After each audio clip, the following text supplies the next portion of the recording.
Another solid day. Had a game week Wednesday. Kind of jumps into a little bit of two-minute situations. Third down situations. Your little introduction to red zone. Just kind of continuing to get some good work, trying to keep the speed, but also having an emphasis of an introduction to Georgia Tech. Like I said earlier in the week, I mean it's really kind of a split focus. We want to get an introduction to what they do or what we've seen that they do. Obviously, a new year, everything's going to be different, in some aspects, but. We also just our major priority is just that we are taking care of ourselves and improving, building in the consistency of what we're asking our guys to do, continuing to build upon the fundamentals of physicality and just the overall mindset and approach that we have. And so. I thought there were some good things that showed up. We're able to get check off a couple more special teams emphasis, and it'll set up for a really important finish to this week here the next couple days. First question will be Irish or one more chance. Hey, Coach. I know you guys didn't play against you and Coach Collins didn't play against each other when you were in the AAC, but I'm sure you saw his teams a lot on film, and also I'm curious if you got to know him much. Just in the conference, and what did you see when you saw his teams on film? What did you see from them? Teams that played hard. You could tell, some similar philosophical approaches to the mindset, the little things that show up. They play with great effort. Physicality, a lot of versatility in the schemes and what they try to do. I mean, you'll see. Offensively and defensively, you'll see so many different looks and packages. I mean, they play to the strengths of their personnel. I think each year, they look a little bit different, but playing to what their guys do well. And Coach Collins is a really good football coach. He's had success throughout the course of his career.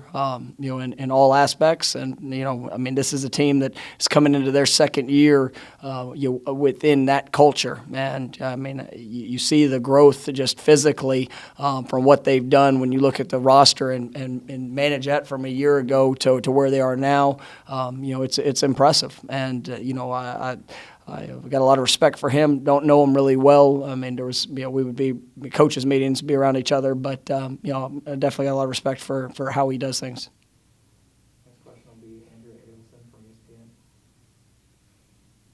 Mike, I know you guys usually get a lot of time to start doing scouting reports on your week one opponent, and obviously that's not the case in this situation. So can you just describe to me how the coaching staff went about trying to cram for this week one game without the amount of time that you're normally used to having?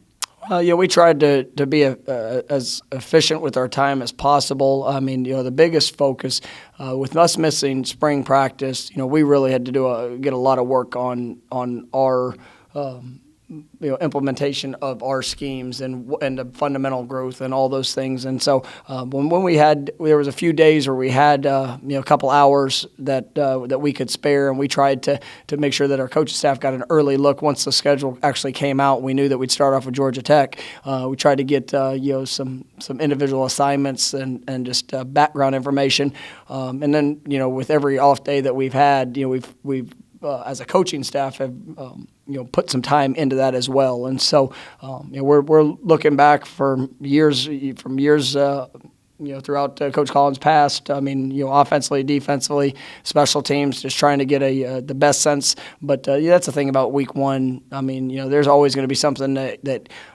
you probably haven't seen before. I mean, there's things that we're going to do that are probably different than what they've studied. I mean, we've got it's one of the benefits of our staff now. Our offensive staff is different than what it's ever been. You sit there and you have three guys that have been coordinators, another that's been a head coach, or two that have been head coaches, and so we're taking bits and pieces of everything that fits our players and our personnel, and it's going to be the same defensively, special teams wise, and like I said, that good staff say that's what they're able to do, and Coach Collins and his staff, they definitely are a quality group. Next will be Chris Nee from Knowles 247. Hey, Mike, was wondering, have you made any decisions regarding special teams as far as kicker, punter, return man? Yeah, we're working on that. I mean, we've got some guys. I mean, that I think have put themselves in a good position. Probably going to wait till game week until we finalize that. Still want some continued competition, and some of it's going to be in regards, especially with the returners. We got multiple guys that we feel confident with that could all see action in the game. Next will be Matt Baker from Tampa Bay Times. Hey, Mike, a little offbeat, but in a normal world, you guys would be opening on Saturday. What are you doing Saturday instead? We're going to be we'll have basically a mock game where we're going to run through now that we have our kick time, basically helping our guys understand what they can expect, what they can plan to see in our pregame, and basically just go through the whole process. We'll get some more situational work, trying to show them everything that they could see, just to build in that confidence of how to respond in those situations. Just make sure the organizational aspect of it is as good as that possibly can be, and then continue to work in our preparation. So it's really not that much different. We just moved everything back a week, so this would be basically the normal week before Saturday of our first game. And last one will be Gene Williams from War Camp. Hey, good afternoon, Mike. Hey, Gene, how you doing? Wanted to ask you about kind of a small topic, but interesting on player number changes, because I've kind of recently, I think Emmett Rice, for instance, it changed to number 1. And I imagine some of those numbers are pretty coveted by the players. What's the process when a guy wants to change a number? How does that work? Well, it's something that we evaluate all aspects of what they're doing. Guy has a desire to be in a different number. I'll take a request, and sometimes those requests get denied. Based off of certain actions, and then obviously if guys have done a good job of working to the standard of what we want, then you'll see that there's a reward to that. But there's been guys that have had number changes that have.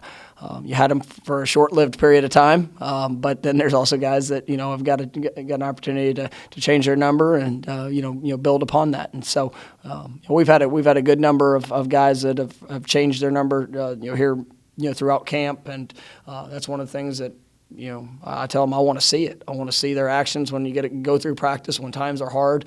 What are you going to do? How are you going to respond? And if it's to that standard, then I think it's good to be able to reward guys with if they have a desired number.